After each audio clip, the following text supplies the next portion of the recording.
선거는 민주주의의 꽃이라고 말합니다. 하지만 적임자를 제대로 뽑았을 때 적용되는 말이기도 하죠. 내년 6월 1일 치러지는 지방선거가 오늘로 정확하게 7개월 남았습니다. 지방자치의 발전과 진정한 지방분권 실현은 유권자들의 관심에 달렸다고 해도 지나치지 않을 텐데요. 그리고 그 유권자의 마음을 움직이는 건 지방자치 최일선에 있는 이분들의 역할이 무엇보다 중요합니다. 지방자치 30주년 특집 구청장에 듣는다. 오늘 구구담 8번째 손님 영상으로 먼저 만나보겠습니다.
지방자치 부활 30년 구청장에 듣는다 구구담. 오늘은 다 함께 행복한 양천구 김수영 구청장과 함께합니다. 어서 오십시오. 네, 안녕하세요. 네.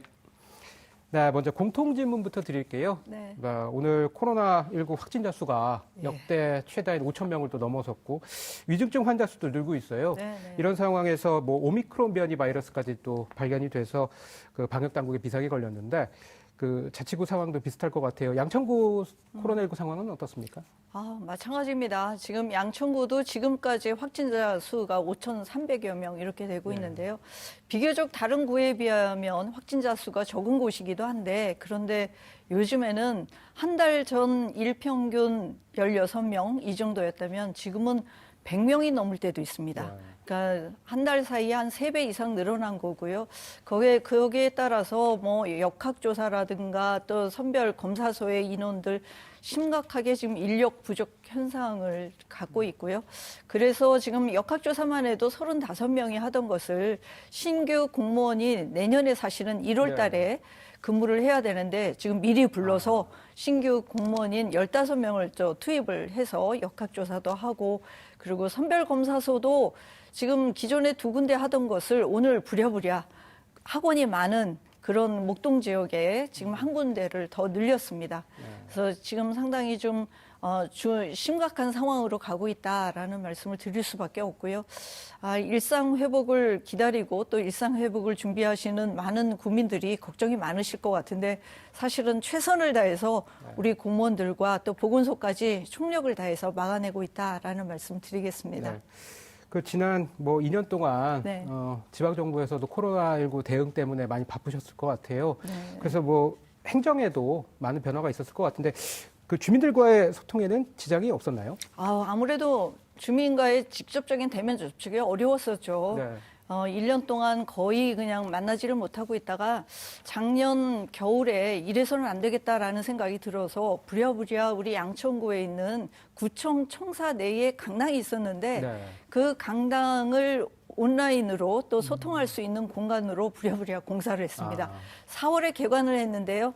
양천 디지털 미디어 센터라는 이름을 붙였는데 그곳에서는 인터넷 방송을 송출할 수 있는 곳 그리고 방송 스튜디오 이런 모든 공간들이 좀 잘 갖춰져 있어서 녹화도 하고 강연도 하고 그래서 온라인으로 만날 수 있는 그런 공간을 만들어서 행사라든지 회의라든지 이렇게 비대면으로 소통할 수 있도록 그렇게 되어 있고요. 그리고 최근에는 저도 이제 현장구청장실을 사실은 이제 민선 6기부터 해서 지금까지 한 149회 정도를 했습니다. 근데 이 코로나로 사람들을 만날 수가 없잖아요. 그래서 제가 직접 브이로그까지 하고 이렇게 해서 온라인으로 현장구청장실을 통해서 또 주민들을 만나는 그런 것도 지금 진행을 하고 있습니다. 네. 어쨌든 주민들과의 접촉면을 늘리기 위해서 여러 가지 발버둥을 치고 있다라는 말씀을 드리겠습니다. 네, 좀 많은 변화가 있었네요. 네네네. 근데 이제 뭐 이제 지금은 현재는 사실 뭐 일상 단계 회복 단계이긴 하지만 이전에 이제 사회적 거리두기 때문에 이제 누구보다도 소상공인 분들이 그 네. 희생의 시간을 보냈잖아요. 양천구에서는 이제 뭐 소상공인이라든지 자영업자들을 위해서 뭐 마련하신 정책들이 있나요? 예, 여러분들 많이 기억하실 거예요. 착한 소비 캠페인. 예. 그게 사실은 양천구에서 처음 시작했습니다. 네. 작년 3월에 사실을 식당도 그렇고 모든 데가 진짜 얼어붙어서 네. 사람들도 참 지나가지도 않고 식당도 아무도 없고 그래서 소상공인들 또 자영업 하시는 분들이 굉장히 어려움에 처했을 때 양천구에서 처음 착한 선결제, 착한 소비 캠페인을 시작을 했는데요. 또 거기에 더불어서 이제 뭐 단골인 곳에는 좀 미리 결제를 해놓고 그리고 또 나중에 찾아뵙겠다 이렇게 해서 또 그런 신뢰에 기반한 착한 소비죠.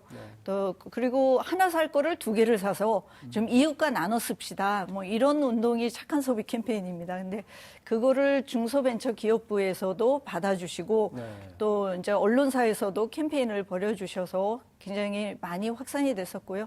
지금도 3탄으로 하고 있습니다. 그런 것도 있고 청년 디지털 서포터즈라고 그래서 사실은 자영업 하시는 분들이 갑자기 주문 또 배달 이런 것들이 어려운 상황이었습니다. 그래서 청년들을 연결해서 온라인으로 주문도 하고 온라인으로 배달도 하고 또 마케팅도 도와주고 하는 거를 했었는데 굉장히 반응이 좋았습니다. 그래서 저한테는 한 만두가게 사장님이 편지를 써주셨어요. 자기가 여태까지 세금 내면서 정말 세금이 아깝지 않다라는 생각을 했다. 매출이 20배가 넘었다는 거예요. 그러니까 그런 이제 자영업 하시는 분들한테 청년들이 도움을 주고 또 그리고 청년들은 또 우리 양천구에서 실제로 예비 취업을 하는 분들한테 어느 정도 그 기간을 더 준비할 수 있는 그런 또 자금도 되고 이렇게 해서 양쪽이 다 상생하는 그런 것이 이 코로나 시기에 있었던 일이기도 합니다. 네, 많은 정책들이 좀 있었네요. 네. 좀 이제는 양천구 자랑을 좀 한번 해볼게요. 네네. 양천구도 이제 곳곳에 네네. 잘 가꿔진 이제 공원들이 많아서 살고 싶은 동네로 꼽히기도 하는데요. 이 공원을 활용한 아이디어도 참 많았지 않습니까? 네네. 양천구 하면 참 공원이 많은 곳입니다. 그래서 사실 저희 꿈은 뉴욕처럼 높은 고층 건물이 있는 곳에 센트럴 파크라는 그런 큰 공원이 굉장히 인기가 많잖아요. 세계적인 또 명소이기도 한데 그런 것처럼 양천구에는 높은 건물 또 아파트만 있는 것이 아니라 목동 중심축에 있는 5대 공원이 있고 또 안양천이 또 있고요. 그리고 또 조금 있으면 국회대로 공사를 지금 한참 하고 있는데 우리나라 1호 고속도로가 경인고속도로예요. 경인고속도로를 지하도로 지금 공사를 하는데 지상 상부도 또 큰 공원이 될 겁니다. 그래서 그렇게 되면 양천구가 명실상부하게 공원이 있는 곳, 정원도시. 그렇지만 이 정원이 있는 곳은 그냥 공원만 있는 곳이 아니라 공원에서 힐링도 하고 또 문화활동도 하고 해서 이런 녹색복지가 또 실현이 되는 그런 곳이 양천구라고 저는 자부합니다. 네. 네. 그럼 이번에는 그 현안을 한번 좀 살펴보겠습니다. 그 양천구는 이제 재건축 현안과도 좀 관련이 많이 돼 있어요. 그래서 목동 아파트를 비롯해서 뭐 재건축, 재개발 사업의 이제 방향과 진행 사항은 또 어떤지 그리고 네. 정부의 주택 공급 방안에 대한 양천구의 입장도 좀 궁금합니다. 예, 양천구에 목동 아파트 14개 단지가 있습니다. 네. 사실 2만 6천 세대가 살고 있습니다. 거기가 재건축을 하면 사실 5만 세대 정도로 2배 이상이 늘어나는 그런 사실 주택 공급 효과도 있다고 생각을 합니다. 민간 재건축을 굉장히 발빠르게 또 준비하고 30년이 넘었기 때문에 또 그러하기도 하고요. 너무나 좀 노후된 곳이어서 사실 지하 주차장이 없기 때문에 주차 전쟁이기도 하고요. 또 오래된 아파트이기 때문에 전기 시설이라든가 이런 것들이 노후화돼서 사실 이번 여름에도 큰 불이 나가지고 굉장히 고생을 많이 했습니다. 아파트 전체가 정전이 되고 이런 상황이 오는데 사실 재건축에 대해서 주민들이 굉장히 지금 이제 안전진단을 지금 하고 있지 않습니까? 14개 단지가 지금 1차 안전진단이 통과됐고요.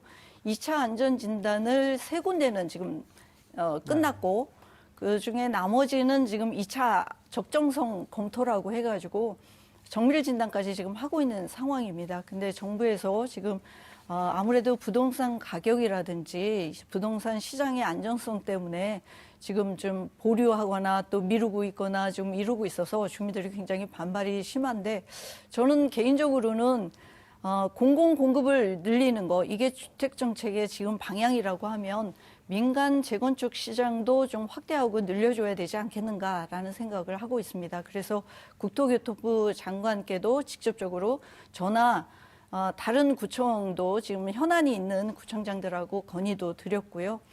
그리고 한 조금 있으면 2주 후에는 안전진단이 제대로 좀 통과할 수 있도록 국토발전연구원의 원장도 저 진주에 있습니다. 거기까지 제가 직접 찾아가 뵈려고 합니다. 안전진단이 통과될 수 있도록 최선을 다해서 저도 함께 노력하고 있습니다. 네, 그리고 또 양천구 하면 스마트 시티로도 좀 꼽히는데 그간의 뭐 스마트 정책 그 성과 좀 자랑 좀 해주시죠. 네, 양천구가 지금 서울시에서는 스마트 시티 테스트 베드 특구로 지정이 돼 있는 곳입니다. 2개밖에 지정이 안 돼 있어요. 그중에 하나가 양천구이기도 합니다. 지금 벌써 3년 차 되고 있고요. 굉장히 활발하게 여러 시도들을 하고 있습니다. 주민들이 불편한 여러 편의시설들을 어떻게 정말 고도화된 기술을 가지고 이런 편의시설들을 확충하고 또 주민들한테 보여줄 수 있느냐 이런 것들을 많이 고민해서 하고 있습니다. 예를 들면 뭐 주차 관련해서 IoT 기술을 활용한 것도 있고요. 또 그리고 스마트 마루라고 그래서 버스 정류장을 그 스마트 마루라고 하는 버스 정류장에서는 요즘에 이제 그 안에 들어가면 따뜻하고 또 여름에는 시원하고 또 그리고 방역도 되고 그럴 수 있는 스마트 마루라고 하는 버스 정류장도 있고 그리고 또 뭐 어르신들 고독사라든지 이걸 방지하기 위해서 갖춰지는 그런 것들도 있고요. 스마트 플러그라고 하는 것도 있고 여러 가지가 많이 있습니다. 그래서 실제로 우리가 스마트 도시하면 도시 자체가 막 구조적으로 한꺼번에 변화하는 것 이런 기는 쉽지 않고요. 기존에 있던 도시 안에서 주민들의 일상에서 편의와 또 그리고 안전을 도모할 수 있는 것 이런 것들을 계속 진행하고 있다고 말씀드릴 수 있습니다. 네. 네, 지금 여러분께서는 지방자치 부활 30주년 특집 구청장에게 듣는다 구구담을 함께하고 계십니다.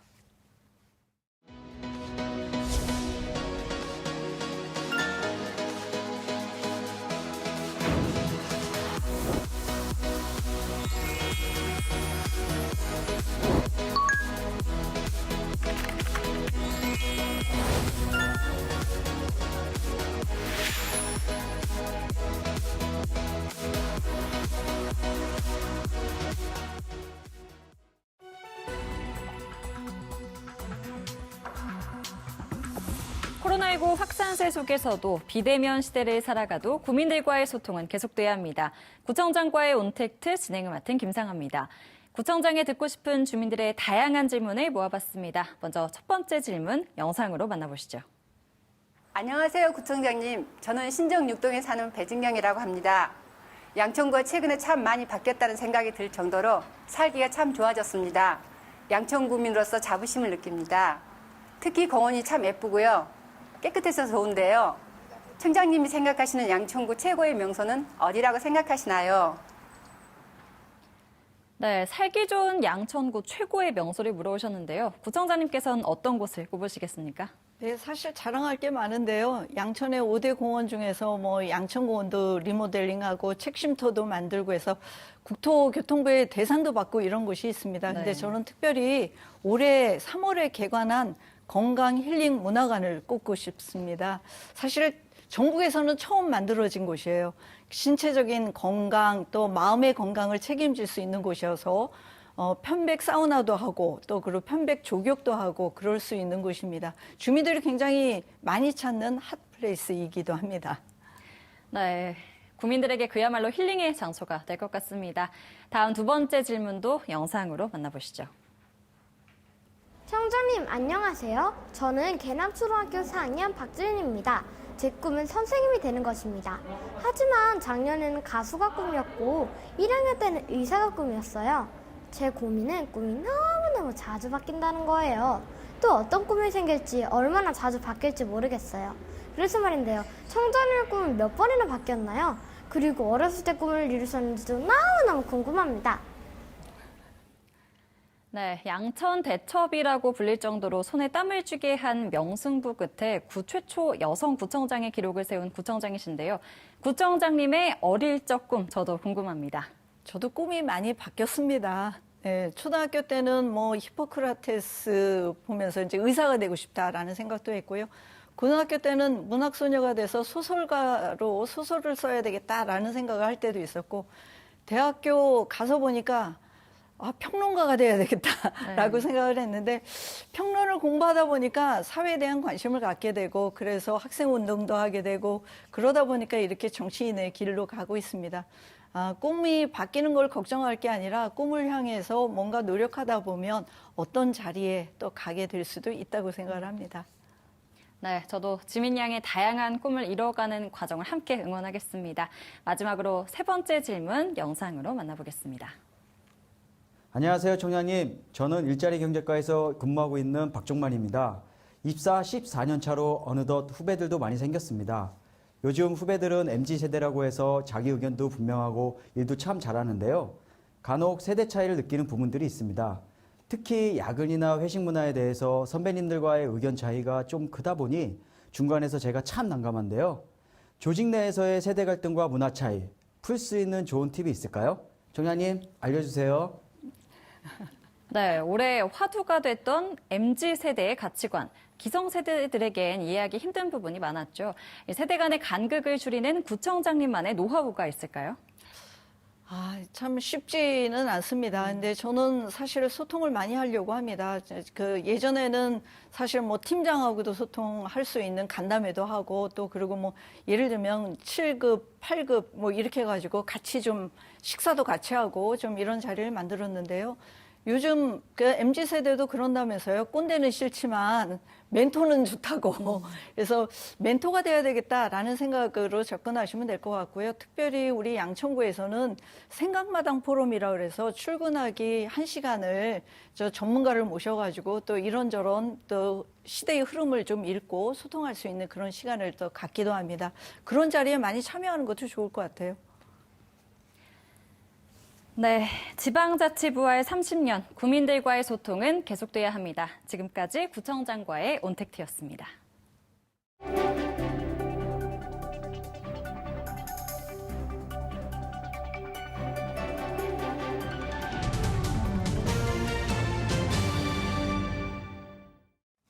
네, 이제 마무리를 할 시간입니다. 구구담에서 하는 공식 질문인데요. 나를 바꾼 한마디가 있다면 구청장님은 뭘 꼽으시겠습니까? 예, 좋은 친구와 함께 가는 거. 뭐 이렇게 말씀드릴 수 있을 것 같아요. 영국에 있는 한 신문사에서 런던까지, 영국의 끝에서 런던까지 가는데 가장 빠르게 갈 수 있는 방법을 고안해서 또 제안하시는 분들한테 상금을 주겠다라고 했는데, 한 분이 좋은 친구하고 함께 가는 거, 그분이 상을 받았답니다. 네, 결국은 어디를 가든 또 앞으로 미래에 가는데 나 혼자만이 또 경쟁에서 내가 이겨서가 아니라 함께 갈 수 있는 좋은 친구를 만드는 것, 그리고 함께 가는 것, 이게 중요하다고 생각을 합니다. 네. 먼 친척보다 나은 이웃과 친구가 있는 곳, 좋은 친구와 함께 가는 양천구의 따뜻한 동행, 저희도 응원하겠습니다. 김수영 양천구청장과 함께한 구구담은 여기까지입니다. 오늘 말씀 고맙습니다. 네, 감사합니다.